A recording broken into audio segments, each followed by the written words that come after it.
couple of spots around the valley right now. We got a crash off to your right. It's better. I-10 East at 19th Avenue. That's going to have you backed up all the way to 59th Avenue. And also the Loop 101, the Price Freeway North at Elliott Road. We got another crash there. This traffic update is brought to you by YRefi. Don't let private student loan debt ruin your life. Go to YRefi.com. That's YREFY.com. And today we're going to have sunny skies at the high of 101 before those rain chances return on Thursday. And tomorrow's looking hot again, high of 105 for your Wednesday. It's 88 degrees right now in Tempe. Weather brought to you by Howard Aaron Plumbing. Whether replace or repair, call Howard Aaron Plumbing. I'm Patricia Valencia on Arizona's news station, KTAR News.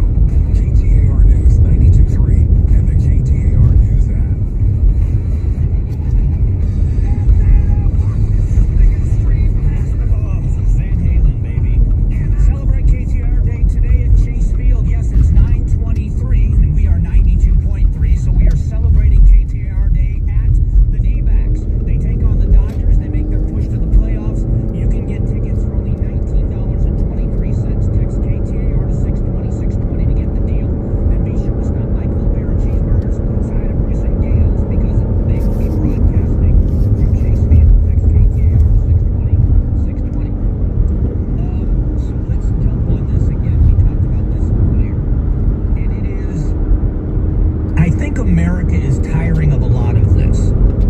We watched in the previous administration, whether people want to acknowledge it or not, it was happening, that the previous administration was pressuring media outlets to craft or allow or disallow speech based on how the administration felt about it. There's a new story out that Google has now admitted that they're going to reinstate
accepted that. So now he's blaming the UN for this uncontrolled migration because they help with people who are uprooted by conflicts and climate change and other things.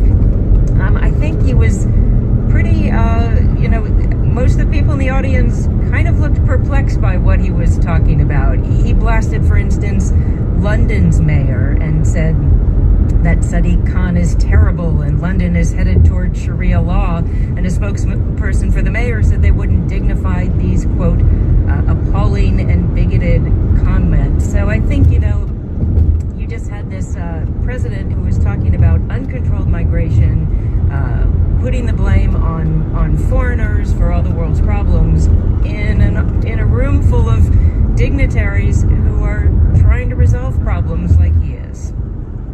Yeah, I want to ask about the reaction. It's striking to hear an American president disparage global connections, international migration, the UN itself at the UN General Assembly. How are these grievances received there? Well, he even brought in politics, criticizing the Brazilian president for a case against Jair Bolsonaro, the previous president of Brazil, who was accused of trying to, plot a coup, and who was convicted of leading a coup attempt in Brazil. And it was just very odd because, the Brazilians speak first, and Lula was quite adamant that he didn't like the fact that the U.S. is imposing sanctions on his government. He made that clear in his speech. And then Trump came right afterwards. And Trump, during his speech, actually said, I saw the president of Brazil on my way in, and actually he's kind of a nice guy, and we agreed to get together and talk. So it was this very odd moment there in this speech today. Dissonance, yeah. Finally, a top priority this week at the UN General Assembly is addressing Russia's war in Ukraine. For his part, President Trump chastised countries that are buying oil from Russia. Let's hear that. China and India are the primary funders of the ongoing war by continuing to purchase Russian oil. But inexcusably, even NATO countries have not cut off much Russian energy and Russian energy products. Michelle, what more did he say on Russia? In general, he said that he thought that was going to be the war that was going to be easiest to solve because of his relationship with Vladimir Putin, but that hasn't been the case. We've seen Putin ramp up his attacks ever since that meeting they had together in Alaska. Michelle Kellerman, NPR correspondent, reporting from the UN. Michelle, thank you. Thank you. Well, when it comes to politics in this country, President Trump does not shy away from fights with people he thinks are his enemies. On social media this weekend, Trump urged Attorney General Pam Bondi not to delay prosecuting former FBI Director James Comey, California Senator Adam Schiff, and New York Attorney General Letitia James. All three have investigated Trump for wrongdoing. There is no evidence they did anything wrong. Our next guest finds that concerning. Tim Naftali is a former director of the Nixon Presidential Library and senior research scholar at Columbia University's School of International and Public Affairs. Tim, hello. You got the other. Hello. Well, I got the ice cap. You want to go to the room? Yeah, we're going to have to, John. So We got to bring that. Nixon had you know? a secret enemies Fine. list. Trump has made his public and called for action. What concerns you most about that? Well, first of all, there's a huge difference between what we are seeing today and what Richard Nixon was able to accomplish 50 years ago. And the difference has to do with, first of all, the public's expectation about the impartiality of justice, which is the reason why Richard Nixon had to act secretly. He understood as a lawyer and as someone who understood the Constitution that the American people would not put up with the weaponization of the Department of Justice for political purposes. And so what he tried to do, and largely was unsuccessful in his time in office, was to indirectly use the levers of government to go after his enemies. He used staffers to compile lists of people, enemies that would have their tax returns audited. And he had the staffers go to the Treasury Department to make that happen. He used staffers to go to the FBI to try to smear the reputations of journalists that he did not like. He didn't do it directly. He didn't pose the constitutional issue of his right as president to engage in improper acts. Yeah. This president does it Do you directly. get your keys, or do I have This the keys? I president think I has have your assembled keys. around him I have your keys. people Oh, who you will do? do his bidding. In Nixon's period, there was pushback, not only from professionals, but also from his